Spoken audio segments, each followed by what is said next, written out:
هسه رايحين الملعب جد عندنا يعني انا وليوثي طبعا من بداية البطولة وكنا ناويين انا واصدقائي نحضر بطولة كأس الخليج، بس ما صارت لنا الفرصة. والحمد لله واشكر بنهائي كأس الخليج قدرنا انه نجي البصرة. ما اوصف لكم حجم الفرحة وحجم اللحظات الوطنية اللي عشناها ويا احلى جمهور عراقي، رغم اكو كان جمهور غير متحضر، بس الحمد لله واشكر. تابعوا شنو حيصير. ليش تقول الكاس عراقي لو شنو؟ الكاس عراقي دافوعي عم خدتنا عمان ما نريد جلا شو تقول؟ والله ببي سيجاره راح نموت يا حبيبي. انت قاعد تفول انا قاعد اسند حبيبي. ان شاء الله فوز المنتخب العراقي 3-0 ان شاء الله نطلع من هاي الازمه اللي العالم كله جالس. كان القوات الأمنية وحفظ النظام إنه كان عندهم أوامر يدخلون العالم في وقت محدد، بس هنا العالم سووا لهم ردة على مود بلكي شوية يحسون يدخلونه. رغم هذا ما دخلونه لحد ما صارت الساعة 10:30.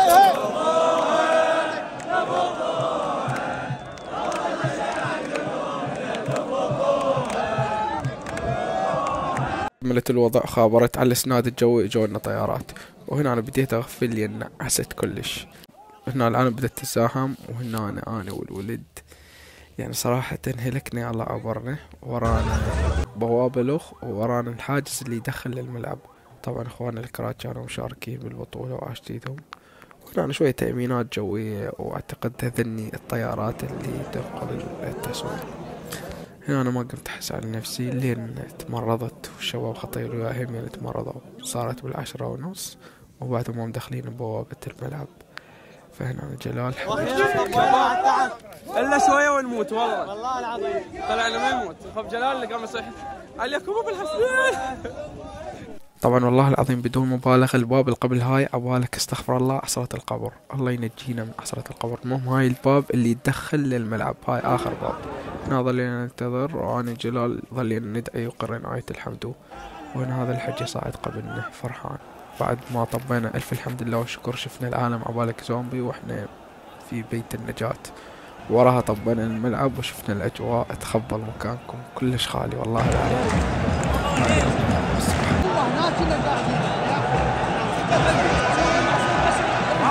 أنا الجمهور الراقي العراقي.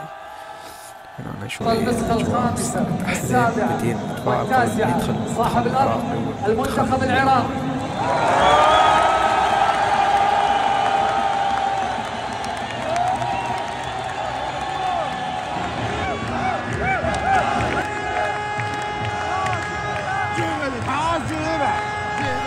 طبعا هنا الوعي بالاحتياط والحكام قاعد يتمرنون قبل اللعبة على مود لا يصير عندهم إصابات تشنجات. وهاي الحراس منتخب عمان هم قاعد يتمرنون. وشوية أجواء يعني قبل المباراة اللي العالم بعدها قاعد تنتظر. بس ما أحكي لكم عن بعض المواضيع اللي صارت هناك. الصراحة ضوجتني هاي واحد من يشوفون. صلي على النبي صلي على النبي صلي على النبي أعصابك.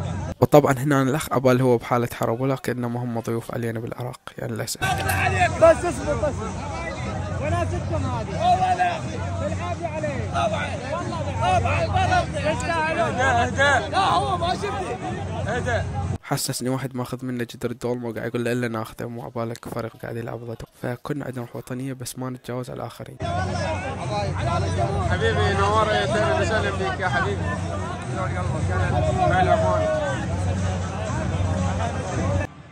وهنا بدأ النشيد الوطني حق المنتخب العماني الأشقاء.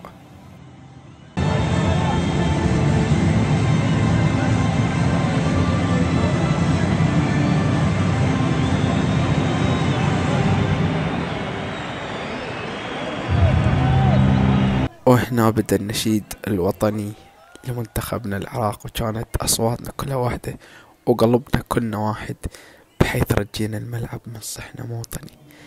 كانت روح وطنية بداخلنا مو طبيعي، وحسينا بالانتماء لهذا الوطن العريق. شقد نحبك يا عراق، الله يا موطني. الجلال والجمال والثناء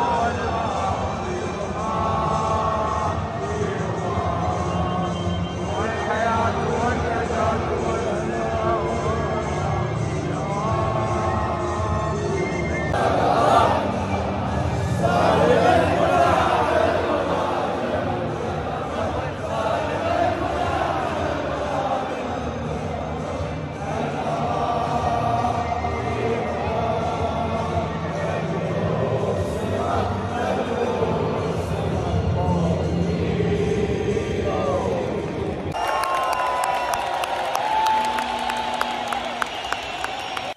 وهنا طبعا طلقوا 3 حمامات بيض تدل على المسامحة والمحبة والسلام.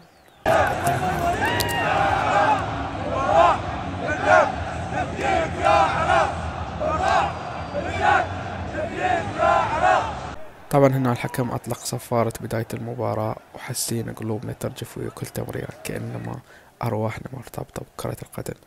هنا بعض الجمهور شوية تحمس، وهذا الأخ صار عصبي لأن حس نفسه هو لاعب يريد ينزل يلعب يعني.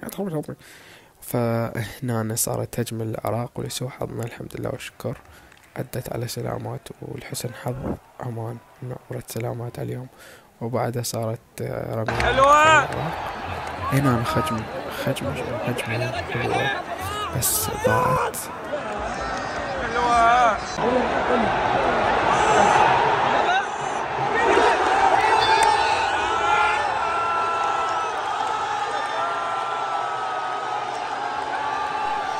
طبعا هنا هوسنا وفرحنا وظلينا نقمص. تالتها طلعت اوف سايد، مو جزاء للعراق، وضاعت جزاء علينا. وراها صارت هجمة كلش خطرة، وبعدها بشوية ابراهيم بايش جول يخبل، بس للأسف ما لحق تصوره.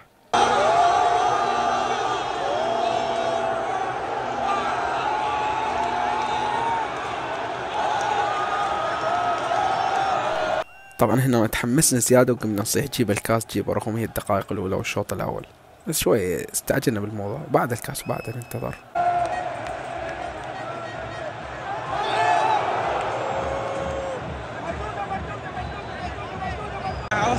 هذا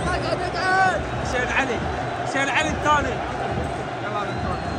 طبعا هنا اخواننا العوانين كثر الحماس قاموا يهوسوني انا عبالهم عراقي صعدت الروح الوطنية. وهنا صارت هجمة للعراق خطرة، بس للأسف ضيعها. وراها صارت مفاجأة، غنى ماجد المهندس بعد غياب 75 سنة عن العراق.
طبعا الجمهور قام يصيح هلا بيك هلا الماجد المهندس، وراها غنت أحلام. طبعا أنا ما أحب الأغاني هالكثير.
طبعا هنا بالشوط الثاني صار جزاء العمان وسجلوا جول.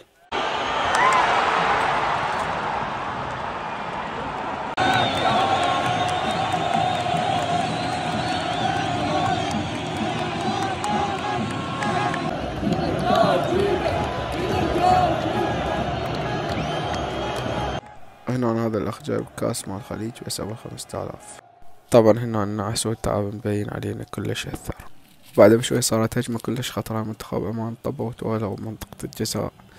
هنا اللاعب منتخب العراقي كسر اللاعب ووراها لواء منتخب عمان طالبوا بركلة جزاء، وبعد الحكم راح للفار يتأكد انه هي جزاء او لا، وراح حسبها لهم جزاء، سجل منتخب عمان الهدف الاول. جزاء والعباس وجزاء. وبعدها صارت فاول وركلة جزاء للمنتخب العراقي. يا الله يا الله يا الله يا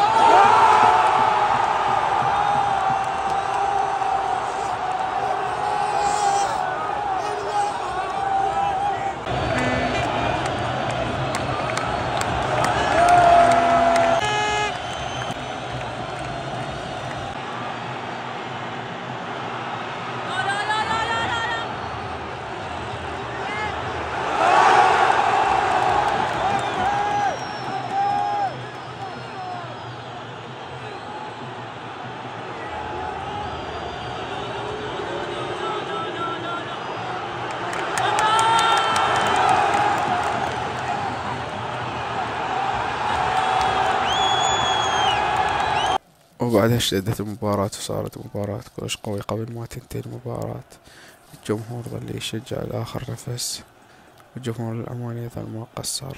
مباراة كانت صراحة كلش قوية وممتعة.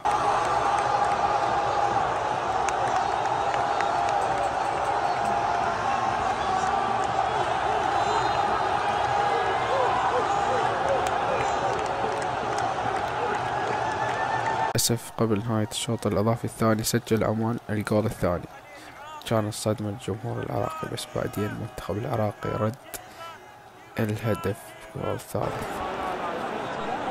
وهنا الجمهور العراقي كان ينتظر صافرة نهاية المباراة حتى نحتفل بالكاس.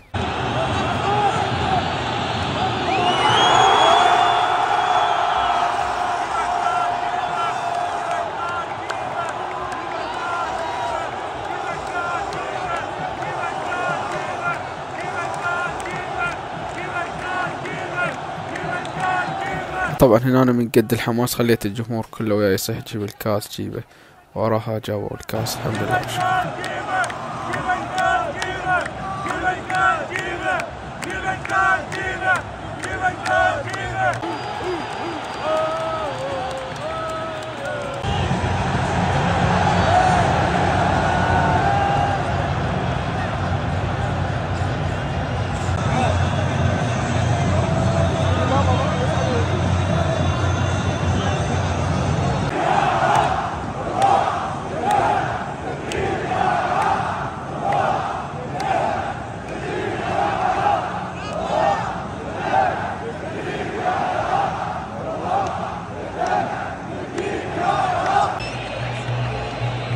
اوفر وان شاء الله البطوله الاخرى ان شاء الله ان شاء الله. مبروكين عليكم، مبروك على زين. عماد الحوسني وين؟ امس مبروك عليكم الفوز. عماد الحوسني وين؟ ها؟ عماد الحوسني. عماد الحوسني تحصلوا المدرجات. لا بالنسبه لي قاعد حبيبي الله يحفظك.